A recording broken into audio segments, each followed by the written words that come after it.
Allemagne, Belgique, Espagne, Suède, Royaume-Uni, États-Unis. De plus en plus de pays ont décidé de caractériser le crime de viol par l'absence de consentement. S'inscrivant dans cette dynamique, la Commission européenne avait proposé le 8 mars 2022 d'intégrer le principe de consentement sexuel dans une directive européenne sur les violences faites aux femmes. Pourtant, dans le projet final, cet article avait été retiré. Certains pays, la France en tête, s'étant montrés réfractaires à son inscription dans la loi.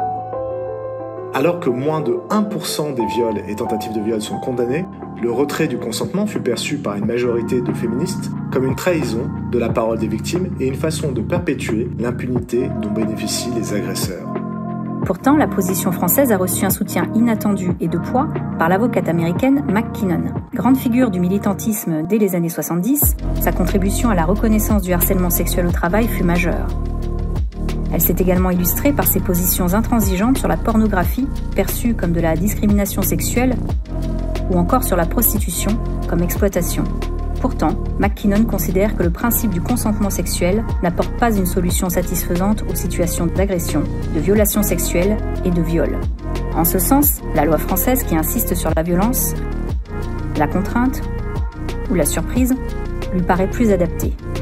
Du « qui ne dit mot consent » au « seul un oui est un oui », ce que l'on entend par consentement s'inscrit dans un large spectre allant de l'assentiment passif à l'accord positif et affirmatif.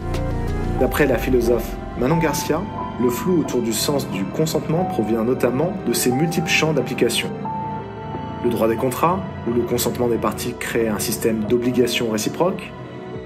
La sphère politique, où l'individu souscrit au pacte social et consent tacitement à se soumettre aux lois qu'il se donne via ses représentants. Le registre sexuel, intime, où un individu donne à autrui la permission d'exercer une action sur lui, sur son corps, qui, sans son consentement, constituerait une atteinte à ses droits, à sa dignité. Derrière ces trois registres, il y a la fiction de l'autonomie de la volonté, héritée du libéralisme politique. L'individu, en tant que sujet, consent de façon libre, volontaire et éclairée.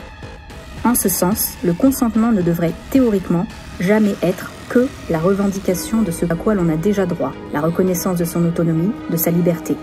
Mais lorsque l'égalité est bafouée, le consentement devient un outil d'émancipation pour ceux qui sont dominés, ostracisés, invisibilisés, en fonction de leur sexe, leur genre, leur race. Femmes, homosexuels, trans, noirs. Dans ce cas, pourquoi McKinnon s'oppose-t-elle à l'inscription du consentement dans la loi et à la défense de l'égalité dans les faits? D'abord, parce que l'établissement du consentement est complexe d'un point de vue juridique, la notion demeurant ambiguë, notamment lorsqu'elle est couplée à celle d'emprise. L'attention portée au consentement implique de se concentrer principalement sur la victime, à interpréter ses attitudes, gestes, plutôt que de s'intéresser à l'agresseur. Alors on peut poser la question suivante. Est-ce à la victime d'apporter la preuve de son non-consentement ? Ensuite, le consentement entretient, en matière de désir et de sexualité, une articulation problématique où l'homme propose et la femme dispose, et reconduit implicitement la structure de domination d'un homme victime de ses propres tourments, de ses pulsions. Dès lors, l'hypothèse d'un filtre magique du consentement, qui résoudrait toutes les situations de violence, d'abus, de domination, doit être invalidée.